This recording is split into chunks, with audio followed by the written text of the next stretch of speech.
Pemirsa, ada berbagai tantangan dalam melaksanakan program makan bergizi gratis yang merupakan program unggulan Prabowo Gibran. Salah satunya adalah masalah korupsi.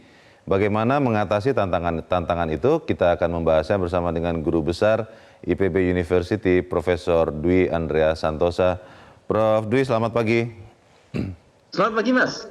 Ya, Prof. Dwi, kemarin tanggal 16 Agustus kita lihat dinyatakan di dalam RAPBN 2025 anggaran untuk makan bergizi gratis itu sudah ditetapkan ya, dan persis sama seperti yang disebut-sebut 71 triliun. Lalu kita juga beberapa hari yang lalu melihat sudah ada Badan Gizi Nasional, ada Pak Dadan yang menjadi kepalanya, yang fokus utamanya adalah untuk menyelenggarakan makan bergizi gratis ini. Kalau kita lihat Pak Andreas, kalau Anda lihat apakah dengan waktu yang tersisa, kan dikatakan bahwa makan bergizi gratis ini ditargetkan mulai berjalan 2 Januari 2025. Itu cukup tidak waktu dari sekarang sampai ke 2 Januari untuk memastikan 71 triliun itu benar-benar bisa mengalir kepada yang membutuhkan? Iya, saya kira sangat pendek ya kalau dari sisi waktu. Karena mengelola makan siang gratis ini bukan persoalan yang sederhana. Kalau di luar negeri kan disebut sebagai school meal program ya. Dan memang sudah banyak contoh di luar negeri kalau kita lihat school meal program ini. Kalau di dunia itu ya sekitar 400-an ya, 418 lah tepat juta pupil siswa itu mendapatkan makan siang gratis. Sebenarnya ada dua model, yang satu gratis, yang kedua adalah subsidi. Di negara maju biasanya subsidi yang berlaku. Sedangkan negara-negara yang melaksanakan school meal program ini itu tergantung negaranya. Kalau negara miskin kecil sekali persentase siswa yang mendapatkan program tersebut, atau kita sebut aja lah makan siang gratis ya, sebagaimana nama di Indonesia. Itu kecil, kira-kira sekitar 13%. Yang besar itu justru di negara maju. Di negara maju kira-kira 61% pupil siswa itu mendapatkan makan siang gratis, tidak gratis betulan karena banyak subsidi di sana, disubsidi makan siang, disubsidi. Jadi itu kalau kita lihat negara tetangga kita sebenarnya nggak banyak juga sih, dan tidak banyak pupil. Katakanlah India ya, India dengan 1,4 miliar penduduk itu yang menerima makan siang gratis itu sekitar 104 juta kan India kan. Kalau kita kan rencananya 70 juta dari 270 juta penduduk kan. Lalu bahkan yang kecil itu Cina itu hanya sekitar 37 juta saja yang mendapatkan itu. Dalam arti apa? Makan siang gratis ini memang harus dikemas sedemikian rupa sehingga betul-betul sampai yang memerlukan. Bukan kemudian semua siswa mendapatkan makan siang gratis. Di negara-negara lain nggak seperti itu kan. Jadi betul-betul terarah sehingga dana yang sudah barang tentu nggak begitu banyak bisa kita efisiensikan. Jadi itu Mas, terkait makan siang gratis tadi. Kalau kita melihat kan Indonesia ini sangat luas ya, dan yang kita pelajari dari sekian pemberitaan terkait dengan rencana pemberian makan bergizi gratis ini diprioritaskan untuk anak-anak di daerah 3T, katanya begitu Prof. Dwi. Dan kalau kita melihat yang namanya daerah 3T, aksesnya mungkin akan lebih butuh banyak perjuangan, artinya cost yang lebih besar. Apakah Anda bisa melihat bahwa 71 triliun ini akan lebih banyak jatuh kepada makan bergizinya atau kepada upaya mengirimkan makan ini kepada anak-anak di daerah itu? Karena sebenarnya kan diharapkan bisa memberdayakan UMKM setempat, tapi apakah itu bisa terjadi? Anda melihat tantangan terbesarnya apa, Prof. Dwi?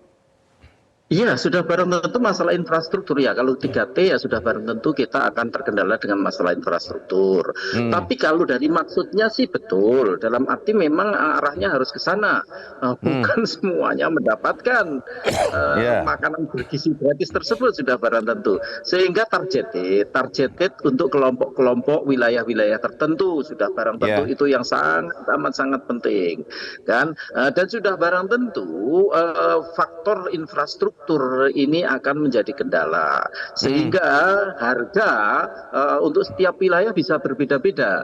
Nanti Ya, yang diterima oleh siswa untuk setiap wilayah bisa berbeda-beda karena keterbatasan infrastruktur, betul. keterbatasan produksi pangan di lokal yang produksi pangan mereka kan. Ya, Kalau luar Jawa, katakanlah kalau semuanya beras ya celaka, pasti akan harga beras di luar Jawa relatif tinggi, lebih kecuali di mahal. wilayah-wilayah Ya, tertentu ya. Kalau Sumatera, ya. Sulawesi mungkin tidak. Tapi kalau yang Papua, apalagi Papua ya, Kalimantan itu kan relatif tinggi.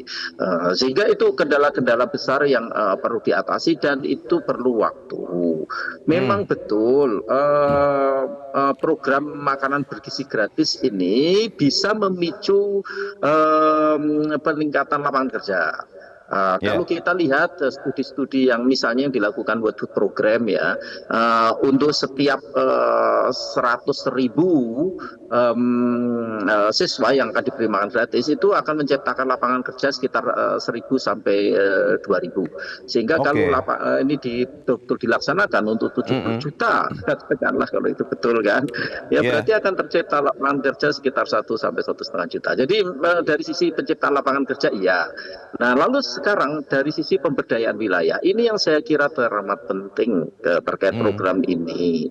Kita amat sangat berharap program ini betul-betul bisa ya. mendorong lokalitas, bisa mendorong Ekonomi pangan-pangan lokal ya. lokal untuk tumbuh dan Ya, berkembang. Ini baik, yang amat sangat penting. Kalau enggak, baik. Mas, waduh luar biasa itu nanti. Ya. Prof. Andreas, kalau Anda mau memilih yang mana, kalau memang benar daerah 3T yang diprioritaskan, penentuan pemberian makan bergizi gratis ini berdasarkan apa kalau menurut Anda? Apakah memang kondisi gizinya, prevalensi gizinya baik atau buruk? Karena daerah 3T kan belum tentu artinya anak-anak di sana kekurangan gizi yang membuat stunting. Atau tingkat income keluarga di daerah itu, atau tingkat kemiskinan di daerah-daerah itu, yang mana yang sebaiknya dipakai untuk mengalokasikan makan MBG ini, makan bergizi gratis?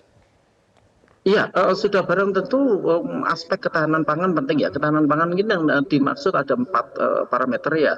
Yang Hmm, satu ketersediaan pangan di wilayah yang bersangkutan kan. Ketersediaan pangan ini perlu dikaji betul bagaimana apakah mereka dalam kondisi defisit untuk makanan-makanan tertentu atau tidak. ya, Kedua, yang tadi terkait kemiskinan itu dalam ketahanan pangan adalah aksesibilitas. hmm, Aksesibilitas ini menyangkut berbagai hal tadi, Mas. Menyangkut hmm, infrastruktur, pangan ada boleh jadi tidak terakses, kan?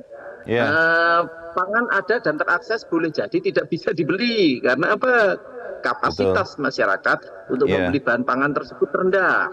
ya, Jadi itu. Lalu faktor ketiga adalah terkait food safety-nya, keamanan oke, pangannya. baik, Bagaimana terkait keamanan pangan? Bagaimana pemerintah setempat mengelola keamanan pangan? Karena kan nggak jangan ya, sampai misalnya program ini school meal program ini kemudian menimbulkan quote in quote bencana terkait dengan keamanan pangan. Karena itu baik, kan keamanan pangan baik, ini kan menyangkut ya, penyimpanan pangan dan lain sebagainya. Lalu yang banyak hal keempat yang, sudah barang tentu natural resources dan resiliensi. oke, Ya. banyak hal yang kita memang harus tunggu lagi dan kita harapkan Badan Gizi Nasional ya sebagai garda terdepannya bisa memperjelas kepada kita semua. Tapi untuk saat ini terima kasih Guru Besar IPB University Profesor Dwi Andreas Santosa sudah mencerahkan kami. Selamat pagi, Prof. Dwi. Yuk. Jelajahi cara baru mendapatkan informasi. Download Metro TV Extend sekarang.